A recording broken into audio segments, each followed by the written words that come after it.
أما بعد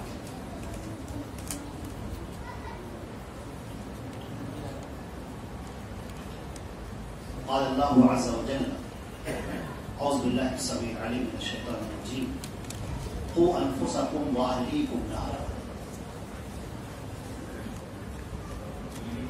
صدر بزم فضیلت الشیخ حافظ عتیق الرحمن طیبی حفظہ اللہ، ہماری ضلع جمعیت کے تمام ذمہ داران، عاملہ اور شورا اور آپ تمام مہمانان اعزاز، یہ جو پروگرام ہو رہا ہے جمعیت اہل حدیث لکھنؤ کا یہ فیصلہ تھا اس سے پہلے پروگرام کا کہ ہم رمادین میں پروگرام کریں گے، اور ایک بڑے پیمانے پر پروگرام کا ارادہ تھا صبح سے لے کر رات تک کا، جیسا کہ اس سے پہلے ہو چکا تھا، اور ہال بھی بک کر لیا گیا تھا، پروگرام کی پوری سیٹنگ ہو چکی تھی، لیکن اب اتفاق کی بات ایسی کہ وہ کورونا ہو گیا، پھیل گیا اور پھر لاک ڈاؤن ہو گیا، اور اس کے سلسلے میں پھر ایک طویل سلسلہ جاری رہا۔ اب جب یہ تھوڑی سی مہلت ملی تو جمعیت نے یہ فیصلہ کیا، جمعیت اہل حدیث لکھنؤ نے، ہماری ضلع جمعیت نے، ہماری عاملہ میں اس بات کو رکھا گیا اور انہوں نے اس کو پاس کیا کہ کم سے کم ایک چھوٹے ہی پیمانے پر پروگرام کر لیا جائے اور ایک ہی مقرر کو بلا لیا جائے۔ چنانچہ اس کے لیے شیخ عبدالغفار سلفی حفظہ اللہ سے بات چیت کی گئی اور وہ اس کے لیے تیار ہوئے اور پھر یہ پروگرام اس کا رکھا گیا۔ عزیزان گرامی، اس پروگرام کا خاص مقصد یہ بھی ہے، بہت اہم، کہ ہم اپنے بچوں کو بتائیں، اپنی نئی نسلوں کو بتائیں اور آپ حضرات کو یہ بات بتائیں، اور بڑی سنجیدگی کے ساتھ اور بڑی ذمہ داری کے ساتھ کہ اس وقت ملک ہندوستان کے خاص طور سے جو حالات ہیں، ایسے حالات کبھی نہیں آئے اس پورے ملک کی تاریخ میں، اور یہ موقع ایسا آ گیا ہے کہ ہم اپنے فکر اور اپنے شعور کو کھولیں اور ہم اس کے اوپر ایک پلاننگ کریں، سوچیں۔ اب مسئلہ صرف ہمارا نہیں ہے بلکہ ہماری نسلوں کا ہے اور ان کے بقا کا ہے اور ان کے وجود کا ہے۔ مسلمانوں کو پوری شناخت کے ساتھ اس ملک کے اندر رہنا ہے اور یہاں پر باقاعدہ رہنا ہے، یہ ہمارا ملک ہے، اور اس کے لیے جو ایک بہت طاقتیں، فسطائی طاقتیں اور نفرت کو بڑھاوا دینے والی طاقتیں جو اپنا کام کر رہی ہیں اور جو زہر گھول رہی ہیں ذہنوں کے اندر، نصاب تعلیم کے اندر، تاریخ سے کھلواڑ کرنے کے ساتھ، تہذیب کے ساتھ، ان سب کا سامنا اور ان سب کا مقابلہ کیسے ہو؟ عزیزان گرامی، میرے بھائیوں، اب یہ وقت آ گیا ہے کہ پوری سنجیدگی کے ساتھ، جیسے مولانا ابوالکلام آزاد رحمت اللہ علیہ جو یہاں کے پہلے وزیر تعلیم تھے اور الحمدللہ ثم الحمدللہ کہ وہ اپنی تحقیق سے اہل حدیث تھے، انہوں نے لکھا اور اپنی تقریر میں بھی بیان کیا کہ یہ وقت آ گیا ہے کہ گونگے بولنے لگے اور لنگڑے دوڑنے لگے اور اندھے دیکھنے لگے۔ یہ وقت آ چکا ہے، ہمیں اپنے فکر اور شعور کی آنکھوں کو کھولنا ہے اور ایک بہترین پلاننگ کرنی ہے، اور آپ کو ہم یہ بتا دیں کہ الحمدللہ صرف اللہ رب العزت کا یہ احسان ہے، یہ اس کا کرم ہے کہ اس نے ہمارے سامنے ہر چیز کھول کر رکھی۔ ہمارا پلان ہمارے سامنے ہے، ہمارے نبی پاک صلی اللہ علیہ وسلم کی بتائی ہوئی چیزیں ہمارے سامنے ہیں۔ اللہ کی نصرت، اللہ کی تائید اور اللہ کی مدد اس وقت آتی ہے جب بندہ ایمان سے سرشار ہوتا ہے۔ یاد رکھیے، پوری طاقت کے ساتھ اور پوری ذمہ داری کے ساتھ، جب ایمان کے اندر پکا پن ہوتا ہے، پہاڑوں کی صلابت جیسا ایمان ہوتا ہے، تو اللہ کی مدد اتر کر آتی ہے، اللہ کی مدد شامل حال ہوتی ہے۔ یہ صحیح ہے کہ اس دین کی حفاظت کی ذمہ داری اللہ نے اپنے اوپر لی ہے، یہ ذمہ داری اللہ نے لے رکھی ہے۔ اس دین کو کوئی برباد نہیں کر سکے گا، قیامت تک یہ دین ہرا بھرا ہے اور ہرا بھرا ہی رہے گا، بالکل بالکل یہ اللہ رب العزت نے ضمانت لے رکھی ہے، لیکن مسئلہ یہ ہے کہ ہم لوگوں کا کیا رول ہوگا، ہم لوگوں کا کیا کردار ہوگا۔ یہ کیمرے جیسے اس وقت لگے ہوئے ہیں، ہمارے ساتھ بھی کیمرے لگے ہوئے ہیں، یہ کیمرے فرشتوں کے ہیں، اللہ رب العزت نے انہیں لگا رکھا ہے۔ کرامن کاتبین یعلمون ما تفعلون، تمہارے ساتھ میں فرشتے ہیں جو تمہارے اعمال کو ریکارڈ کر رہے ہیں، تمہاری زندگی کا ایک ایک لمحہ ریکارڈ کیا جا رہا ہے۔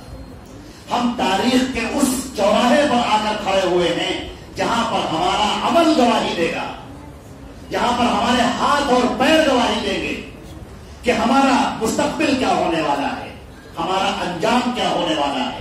مدد اللہ کی ہوگی اور یقیناً ہوگی، لیکن کردار ہمارا ہوگا، عمل ہمارے ساتھ میں ہوگا۔ نبی پاک صلی اللہ علیہ وسلم کے ایک پیارا سا نمونہ ہے۔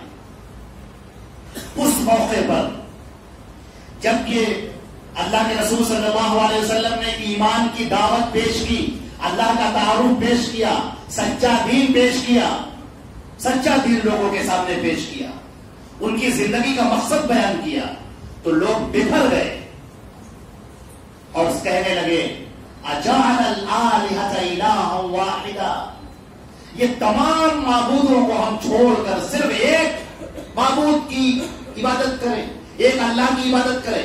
قرآن پاک نے ان کے جو الفاظ نقل کیے ہیں وہ یہ ہے کہ ان ھذا لشیء یراد، یہ ایک سوچا سمجھا پلان ہے ان کا، اور الفاظ یہ بھی ہیں کہ وامشوا واصبروا علی آلہتکم ان ھذا لشیء یراد، کھڑے ہو جاؤ سارے کے سارے لوگ، تیار ہو جاؤ اور اپنے معبودوں کی حفاظت کے لیے آگے آ جاؤ۔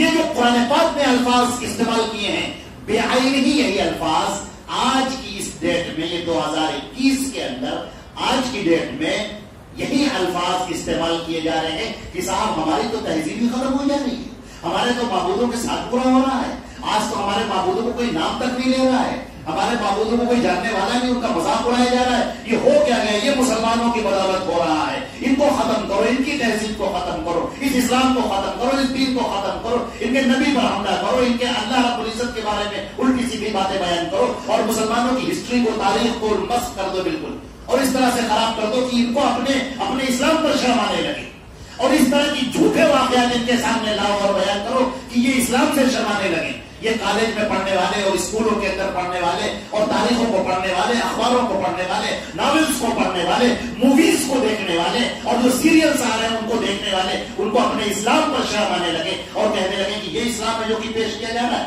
یہ جو پلان ہے، ایسا ہی پلان نبی کریم صلی اللہ علیہ وسلم کے سامنے بھی کیا گیا تھا، آپ کے لیے بھی ایسا ہی کیا گیا تھا۔ آپ صلی اللہ علیہ وسلم کے راستے میں کانٹے بچھا دیے گئے تھے، جو لوگ آپ کے اوپر ایمان لاتے تھے ان کو جلایا جاتا تھا، ان کو آگ کے خبات ان کو انگاروں کے اوپر لٹا دیا جاتا تھا، کتنوں کو قتل کر دیا گیا، کتنوں کو مار دیا گیا، کتنوں کو بھگا دیا گیا، کتنوں کے اسباب لوٹ لیے گئے، کتنوں کے ان کے ماں اور باپ کے سامنے ان کے بچوں کے ہاتھ اکھاڑ دیے گئے۔ یہ تاریخ کے اندر، سیرت کے اندر موجود۔ جس وقت ہجرت ہو رہی تھی اس وقت یہ واقعات پیش آئے، مال پر قبضہ کر لیا گیا، ایک دہشت کی فضا قائم کر دی گئی تمام لوگوں کے اوپر، لوگوں کے ذہنوں کے اوپر ایک دہشت کی فضا، خوف کی فضا۔ لیکن اس کے ساتھ، جس کے ساتھ میں ایمان ہے، جس کا یقین ہے، اللہ رب العزت کی ذات پر ہے۔ وَاصْبِرْ وَمَا صَبْرُكَ إِلَّا بِاللَّهِ، جمے رہو تم اسلام پر، اور تمہارا جمنا اللہ کی وجہ سے ہوگا، اللہ کی مدد سے ہوگا۔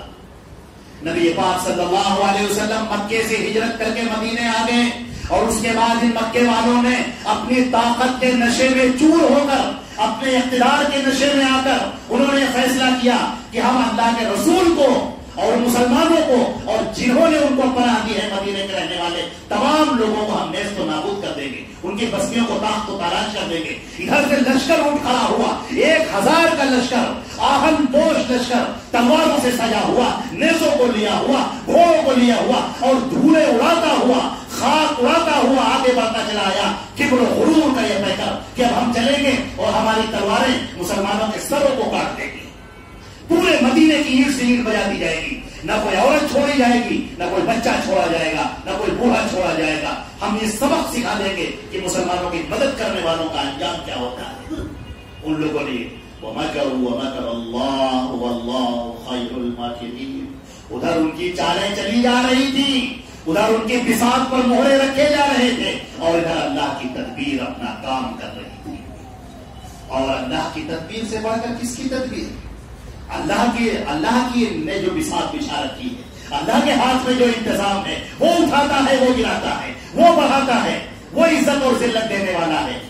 چنانچہ جب نبی پاک صلی اللہ علیہ وسلم کو یہ خبر معلوم ہوئی کہ مدینے کے مکے سے وہ لشکر چل پڑا ہے، اب وہ لشکر چل پڑا، اور ہمارے صحابہ کرام اللہ رب العزت ان پر اپنی رحمت نازل فرمائے، ان واقعات کو انہوں نے بڑی تفصیل سے لکھا ہے، بڑی تفصیل سے بیان کیا ہے. مسلمانوں کے پاس تلواریں موجود نہیں تھیں، کل 313 لوگ تھے. جو منافقین تھے وہ الگ ہٹ گئے تھے، بیٹھ گئے تھے. جو منافقین تھے جن میں عبداللہ ابن ابی ابن سلول بھی تھا، وہ اپنے لوگوں کو لے کر الگ ہٹ گیا، 700 لوگوں کو لے کر اپنے الگ کنارے بیٹھ گیا. نبی کریم صلی اللہ علیہ وسلم جس وقت آگے بڑھے ہیں اس وقت 313 لوگ تھے. قرآن پاک نے کہا لیمیز الخبیث من الطیب، پتہ چل جائے کہ طیب کون ہے اور خبیث کون ہے، کون ہے جو سچا ایمان والا ہے اور کون ہے جو جھوٹا ایمان کا دعوے دار ہے، کون ہے جو واقعی اللہ اور رسول سے محبت کرنے والا ہے، ان کے اوپر اپنی جان کو نچھاور کرنے والا ہے، زندگی قربان کرنے والا ہے، اپنے خون کو اسلام کے لیے قربان کر دینے والا ہے. کون ہے وہ؟ اور کون ہے وہ جو صرف زبان سے اسلام کی باتیں کرتا ہے. ساتھ میں نماز پڑھنے والے لوگ جب وقت آ گیا تلواریں نکالنے کا وہ پیچھے ہٹ گئے، پیچھے بیٹھ گئے. اللہ نے فرمایا کہ اللہ جاننا چاہتا تھا، تمہیں دکھا دینا چاہتا تھا کہ دیکھو یہ سچے مومنین کون ہیں، اور تم دیکھ لو کہ منافقین کون ہیں. اپنی صفوں کے اندر منافقین کو پہچانتے رہنا اور مومنین کو پہچانتے رہنا. جو موحدین ہیں، اللہ کے پیارے رسول صلی اللہ علیہ وسلم ان 313 لوگوں کو لے کر چلے جن کے پاس کل 8 تلواریں تھیں اور برچھیاں تھیں چھوٹی چھوٹی جو پھینک کر ماری جاتی. بعضوں کے پاس نیزے بھی نہیں تھے، ڈنڈے کی طرح نیزے ہوتے ہیں جن سے دو بدو مقابلہ ہوتا ہے. تلواریں مہنگی ہوتی، ڈھالیں نہیں تھی، چند ڈھالیں تھی، 5 یا 6 تعداد. گھوڑے نہیں تھے، کل 2 گھوڑے تھے، پیدل چلنا تھا. نبی پاک صلی اللہ علیہ وسلم چلے پیدل، آپ کے ساتھ لوگ چلے، صحابہ کرام چلے، بدر کے میدان میں اکٹھا ہو گئے. اب یہاں پر موقع دیکھیے، یہ وہ موقع ہے جو تاریخ کا وہ دھارا ہے، تاریخ کا یہ وہ حصہ ہے جو مسلمان جھانک کر دیکھ لیں اور طے کر لیں اور دیکھ لیں. یہ واقعہ تاریخ کا اصحاب بدر کے لیے جو فضیلتیں ہیں وہ تو اللہ کو اکبر. حدیث شریف کے اندر، بخاری کے اندر، مسلم کے اندر جو چیپٹر ہیں اصحاب بدر کے لیے، اور اس سے آپ کو اندازہ ہو جائے گا کہ اس کے پیچھے کی وجوہات کیا ہیں. بے سر و سامانی کا یہ لشکر، اللہ کے پیارے رسول صلی اللہ علیہ وسلم رات پہ اٹھتے ہیں، صبح جنگ ہونی ہے.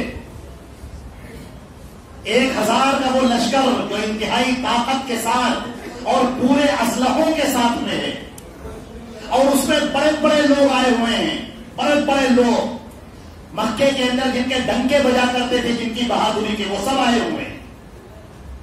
نبی پاک صلی اللہ علیہ وسلم رات کے اس موقع پر آپ اللہ کے سامنے گر جاتے ہیں. سجدے آپ ہیں اور آپ کے ساتھ سیدنا ابوبکر صدیق رضی اللہ تعالیٰ. آپ دعائیں کرتے ہیں، اللہ کے حضور کہتے ہیں. آپ کی طویل دعاؤں میں سے ایک ٹکڑا جو یاد رکھا گیا اور اسے نقل کیا گیا، نسل بعد نسل منتقل کیا صحابہ نے اپنے بچوں کو، اور ان کے بچوں نے پھر اپنے بچوں کو، اور وہاں سے لے کر ہم تک وہ ٹکڑا اللہ کے رسول صلی اللہ علیہ وسلم کی زبان پاک سے نکلا ہوا وہ ٹکڑا، اللہم ان تہلک ہذہ العصابۃ لن تعبد.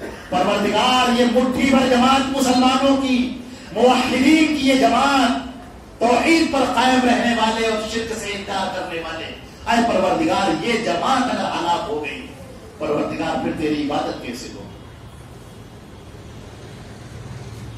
یہ جملہ ایک شرط ہے، اور اللہ کی نصرت، اس کی مدد، اس کی جزا۔ اللہ کے رسول صلی اللہ علیہ وسلم نے یہ پیش کیا اللہ کے سامنے کہ پروردگار اب ہم اسباب میں ختم ہو چکے ہیں، اسباب کے طور پر دیکھا جائے تو ہمارا کوئی مقابلہ ہی نہیں ہے، ہمارے پاس تو ہتھیار بھی نہیں ہے، افراد بھی نہیں ہے، گھوڑے بھی نہیں ہیں، نیزے بھی نہیں ہیں، تلواریں بھی ٹوٹی ہوئی ہیں، بعض تلواریں زندہ آلودہ ہیں۔ پروردگار اگر اس لحاظ سے دیکھا جائے، اس مادی طاقت کے لحاظ سے دیکھا جائے تو ہمارا کوئی مقابلہ ان کے ساتھ میں نہیں ہے۔ اللہم تہلک ہذہ العصابہ، پروردگار اگر یہ جماعت ہلاک ہو گئی پھر تیری عبادت کیسے؟ اللہ رب العزت نے مدد فرمائی۔ اس قدر اللہ کے رسول صلی اللہ علیہ وسلم نے دعائیں کی ہیں کہ آپ کی چادر شانے پر سے گری جاتی تھی، اور حضرت ابو بکر صدیق رضی اللہ تعالیٰ عنہ آپ پر چادر ڈالتے تھے اور کہتے تھے حسبک یا رسول اللہ، اللہ کے رسول بس کیجئے، کافی ہو گیا۔ اور پھر وہ ہوا جب صبح اللہ کے رسول صلی اللہ علیہ وسلم نے دشمنوں کے لشکر پر نگاہ ڈالی تو آپ نے فرمایا کہ آج مکے میں اپنے کلیجے کے ٹکڑے اتار کر ہمارے سامنے رکھ دیے، بڑے بڑے لوگ، بڑے بہادری کا چرچا والے، لیکن اللہ رب العزت نے مدد فرمائی۔ یہ مدد کس کے ذریعے سے تھی؟ فرشتوں کے ذریعے سے۔ اللہ کی وہ مخلوق جسے ہم نہیں دیکھ سکتے، اللہ کی وہ مخلوق جسے ہم نہیں دیکھ سکتے مگر اللہ ان کو اتارتا ہے، اللہ ہماری مدد کے لیے ان کو اتارتا ہے۔ صبح جب مقابلہ ہوا اور مسلمانوں کے وہ لشکر، وہ 313 کا لشکر جو اللہ کی راہ میں نثار ہونے کے لیے آگے بڑھایا، اسے طے کر دیا کہ یہ جو میری زندگی ہے، یہ زندگی اللہ کے نام پر قربان، اب ہماری جان جائے ہم سامنے والے کی جان لیں، بس یہی ایک مقصد۔ مسلمانوں نے جو قتل کیا، اللہ اکبر، جو ایمان کا دھارا بہا ہے، ابو جہل جیسے لوگوں کے سر زمین کے اوپر تھے، یہ عتبہ اور شیبہ کے سر زمین کے اوپر تھے، وہ ربیعہ کا لڑکا زمین کے اوپر پڑا ہوا تھا، وہ ولید بن مغیرہ جن کے بیٹے حضرت خالد رضی اللہ تعالیٰ وہ نہیں مانا گیا۔ جب اللہ کی مدد آتی ہے تو سارے نظام بدل جاتے ہیں، جب اللہ کی مدد آتی ہے تو ساری قوتیں ایک طرف اور اللہ کا فیصلہ ایک طرف۔ اب میں آپ کو وہ بات بتانا چاہتا ہوں، یہ تو واقعہ ہو گیا، اب دیکھیے اللہ کے رسول صلی اللہ علیہ وسلم نے یہ جو نسل ہے جس کو اسلام کی بقا کے لیے ہے، اللہ کے رسول ترمذی کی روایت ہے، مسلم احمد کی روایت ہے، روایت بالکل صحیح ہے، عن عبد الله بن عباس رضي الله تعالى عنهما قال كنت ردف النبي صلى الله عليه وسلم فقال يا غلام قلت لبيك يا رسول الله قال يا غلام قلت لبيك يا رسول الله قال يا غلام قلت لبيك يا رسول الله قال يا غلام إني أعلمك ثلاث كلمات احفظ الله يحفظك احفظ الله تجده تجاهك إذا سألت فاسأل الله وإذا استعنت فاستعن بالله واعلم أن الأمة لو اجتمعت ألا ينفعوك بشيء لم ينفعوك بشيء إلا قد كتبه الله لك وإن استمعت لا يضروك بشيء لم يضروك بشيء إلا قد كتبه الله عليك رفعت الأقلام وجفت الصحف۔ یہ واقعہ اللہ اکبر، عبداللہ ابن عباس رضی اللہ تعالی عنہ فرماتے ہیں کہ میں اللہ کے رسول صلی اللہ علیہ وسلم کے پیچھے بیٹھا ہوا تھا سواری پر، بچے ہیں عبداللہ ابن عباس، ابھی بلوغت کو بھی نہیں پہنچے ہیں، بچے ہیں ابھی، اللہ کے رسول آگے بیٹھے ہیں، پیچھے سواری پر آپ کی کمر پکڑے ہوئے عبداللہ ابن عباس بیٹھے ہیں، بچے۔ اب دیکھیے ذرا، رسول صلی اللہ علیہ وسلم کہتے ہیں کہ یا غلام، غلام کا مطلب بچے، اے بچے سن۔ عبداللہ ابن عباس نے کہا کہ لبیک یا رسول اللہ، آپ کچھ نہیں بولے، خاموش۔ تھوڑی دیر کے بعد پھر کہا کہ یا غلام، اے بچے سن، انہوں نے کہا لبیک یا رسول اللہ، پھر آپ کچھ نہیں بولے، خاموش۔ پھر وہ کہتے ہیں یا غلام، اے بچے سن، عبداللہ ابن عباس کہتے ہیں لبیک یا رسول اللہ، اللہ کے رسول۔ محدثین نے لکھا ہے کہ نبی نبی پاک صلی اللہ علیہ وسلم نے جو سوال کیا پھر خاموش، پھر سوال کیا پھر خاموش، پھر سوال کیا، یہ اس لیے کہ اس چھوٹے سے بچے کا ذہن بات کو سننے کے لیے بالکل تیار ہو جائے، بالکل آمادہ ہو جائے۔ اب جو بات ڈالی جانے والی ہے وہ بڑی اہم بات ہے اور انتہائی اہم بات ہے۔ اب اللہ کے رسول صلی اللہ علیہ وسلم نے فرمایا یا غلام انی اعلمک ثلاث کلمات، اے میرے بیٹے، اے میرے بچے سن، میں تمہیں 3 کلمات سکھا رہا ہوں، 3 باتیں سکھا رہا ہوں۔ احفظ اللہ یحفظ، انہیں یاد رکھ، اللہ تیری حفاظت کرے گا۔ سن لیجیے، یہ وہ نسخہ دیا جا رہا ہے قیامت تک کے لیے مسلمانوں کو، قیامت تک کے لیے۔ یہ دہشت، یہ رعب، یہ خوف، یہ مسلمانوں کا شیوا نہیں ہے۔ ہمارے ہاں ڈر کہاں ہے؟ خوف کا تو ہمارے ہاں نام ہی نہیں ہے۔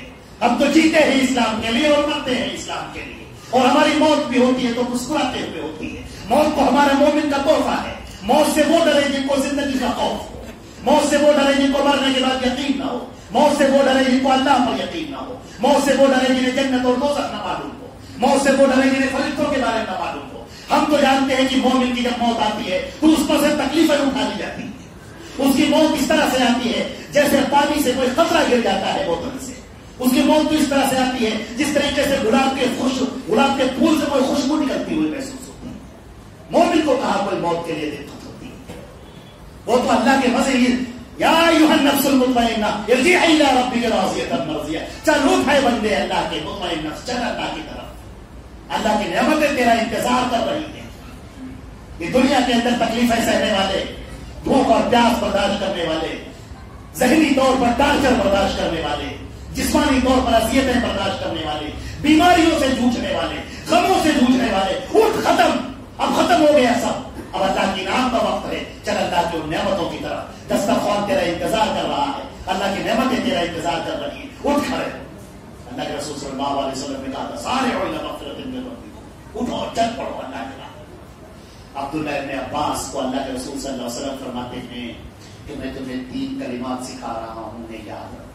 پہلی بات ہے احفظ اللہ تجدہ تجاہک، ہمیشہ اللہ کو یاد رکھ، اللہ کی مدد کو اپنے سامنے پائے گا۔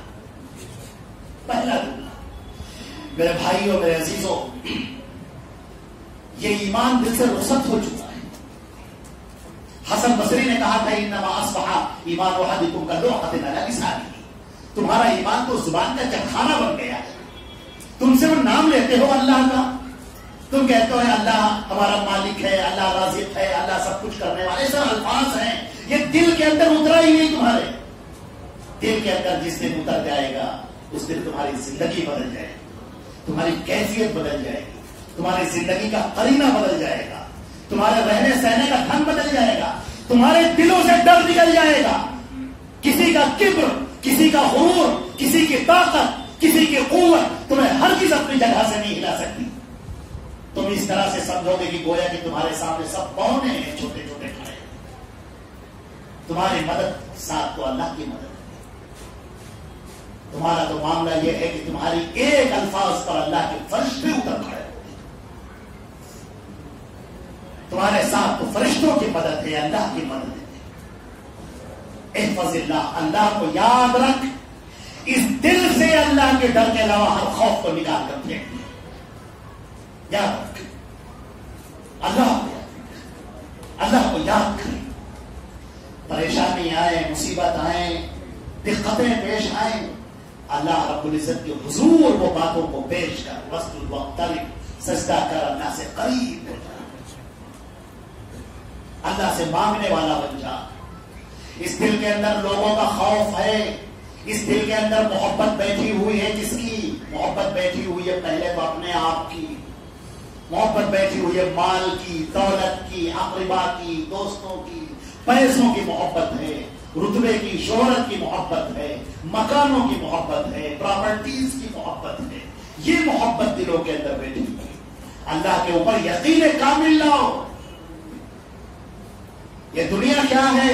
کن فی دنیا کا انک غریب او عابر سبیل، دنیا میں اس طرح رہو کہ جیسے کوئی مسافر رہتا ہے، راستے سے چلنے والا، تم یہاں دل لگا بیٹھے ہو، اس آخرت کی تیاری تم کرتے ہی نہیں ہو۔ وہ آخرت کا منظر تمہارے سامنے ہے ہی نہیں، اس کو اپنے سامنے رکھو، اور اس وقت میں جو لذت ملے گی وہ لذت ہر ایک سے بڑھ کر ذاق طعم الایمان من رضی باللہ ربا وبالاسلام دینا وبمحمد نبی رسول اللہ، اس نے ایمان کا مزہ چکھ لیا جو اللہ کے رب ہونے پر راضی ہو گیا، دین کے اسلام الاسلام کے دین ہونے پر راضی ہو گیا، اور نبی پاک صلی اللہ علیہ وسلم کے رسول ہونے پر راضی ہو گیا۔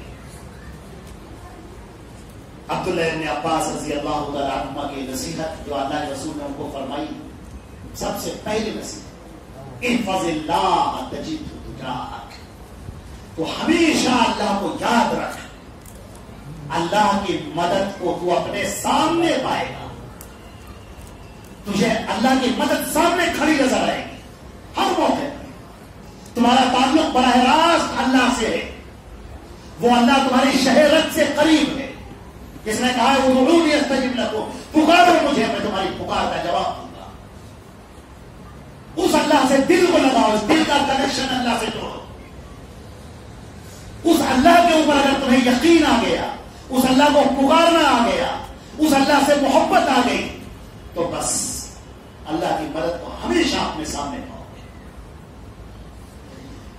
اور دوسری بات یاد رکھو، اذا سألت فاسأل اللہ وَإِذَا اسْتَعَنْتَ فَاسْتَعِنْ بِاللَّهِ، اور جب کچھ مانگنا تو اللہ سے مانگنا،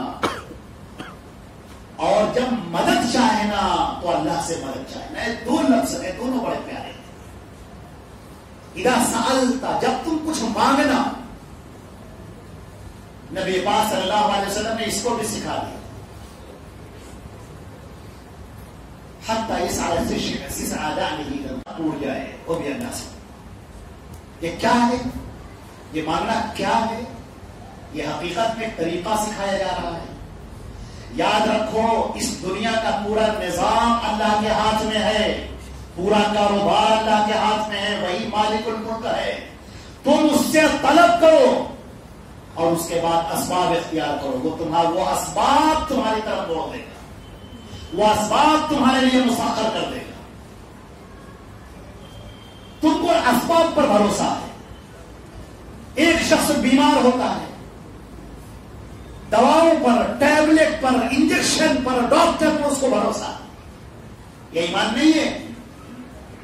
تم اللہ سے مدد طلب کرو کہ پروردگار عالم شفا دینے والے صرف آپ ہیں، اور آپ کے علاوہ کسی کے اندر بس میں کسی کے نہیں ہے کہ وہ شفا دے سکے، اے میرے رب ان دواؤں میں شفا ڈال دے۔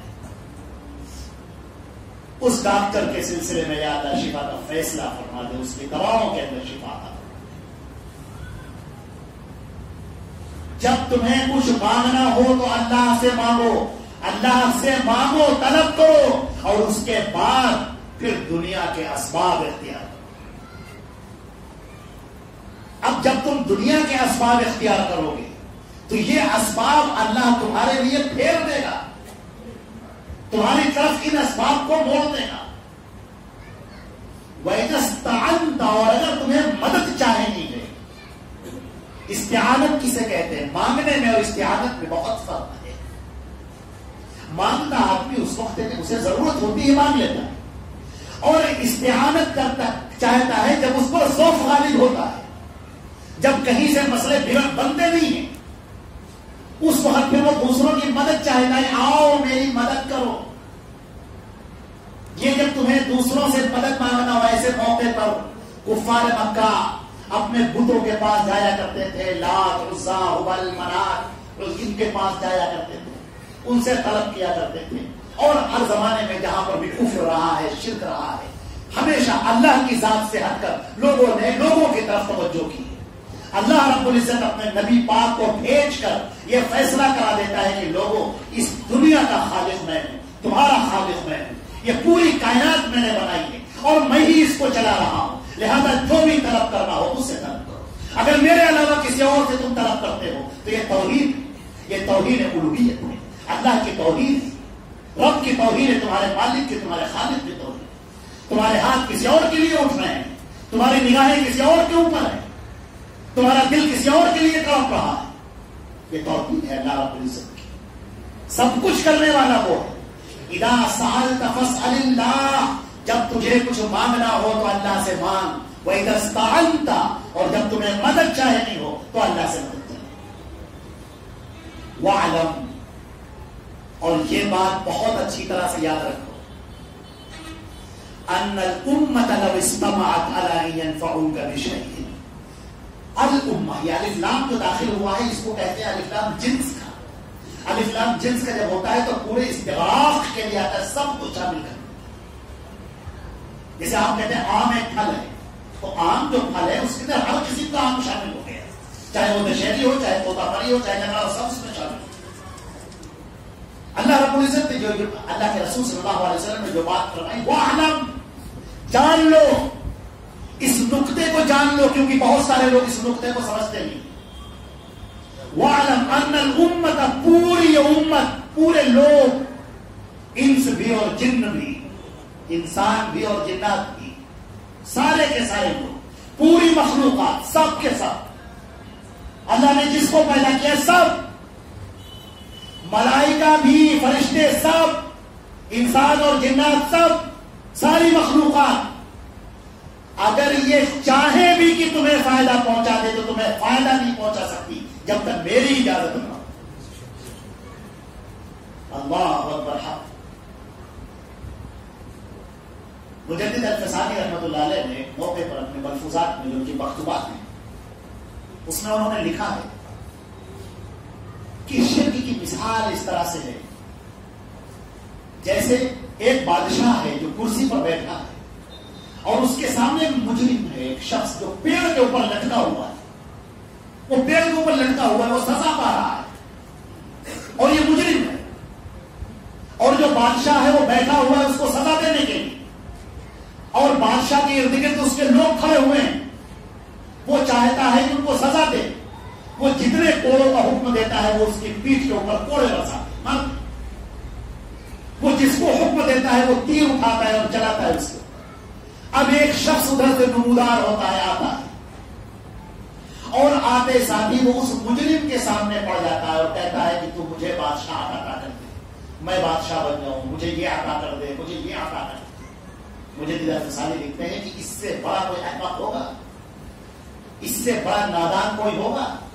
وہ دیکھ رہا ہے کہ کون ہے جو اس وقت طاقت میں ہے اور کون ہے جو انتہائی لاچار کمزور۔ مشرک کی مثال اسی طرح سے، جو مخلوق سے طلب کر رہا ہے اور خالق کو چھوڑے دے رہا ہے، اور اللہ رب العزت فرماتے ہیں یا ایھا الناس انتم الفقراء الی اللہ، اے لوگوں تم سب کے سب اللہ کے محتاج ہو، واللہ هو الغنی الحمید، اور اللہ جو ہے وہ کسی کا محتاج نہیں ہے، وہ سب سے بے نیاز ہے اور وہ ستودہ صفات ہے اور سب اس کے محتاج ہیں اور وہ کسی کا محتاج ہے۔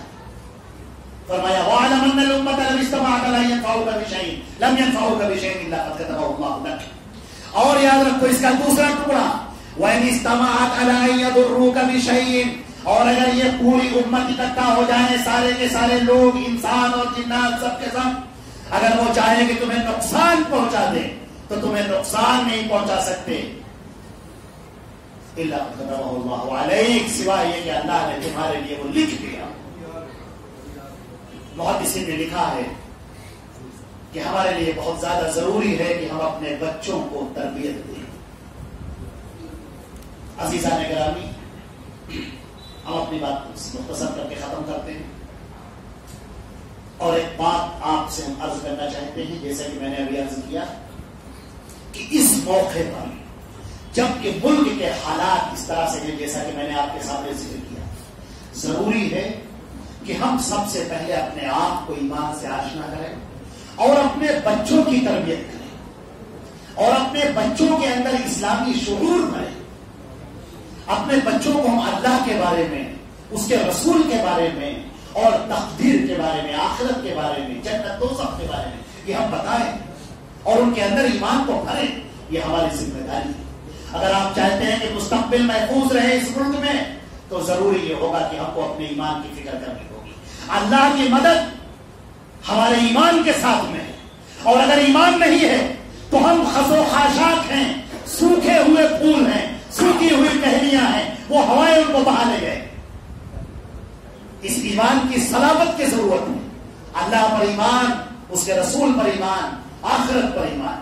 ہمارا یہ فرض ہے کہ ہم اپنے آپ کو آشنا کریں، اپنے آپ کو جانے توحید کیا ہے، رسالت کیا ہے. مسجدوں سے جڑیں، جمعے کے خطبوں سے جڑیں، علماء کرام سے جڑیں، تقاریر سنیں، اور ان علماء کرام کی جو توحید پر ہیں، جو شرک اور بدعات سے دور ہیں، اور اپنے بچوں کو سکھائیں. یہ جب آپ ایمان کی طاقت بھریں گے اپنے اندر بھی اور اپنی نسلوں کے اندر بھی جب ہم منتقل کریں گے تو اللہ رب العزت ہمارے لیے فیصلے فرمائے گا. وہ فیصلے جو بڑوں کے نظام کو تہوانہ کر دیتے ہیں. کوئی طاقت نہیں کسی کی، سب مکڑی کے جالے ہیں، اور اللہ کی طاقت سب سے بڑی طاقت ہے. اللہ رب العزت ہمیں اور آپ کو عمل کرنے کی توفیق عطا فرمائے. وآخر دعوانا الحمدللہ رب العالمین. فضیلت الشیخ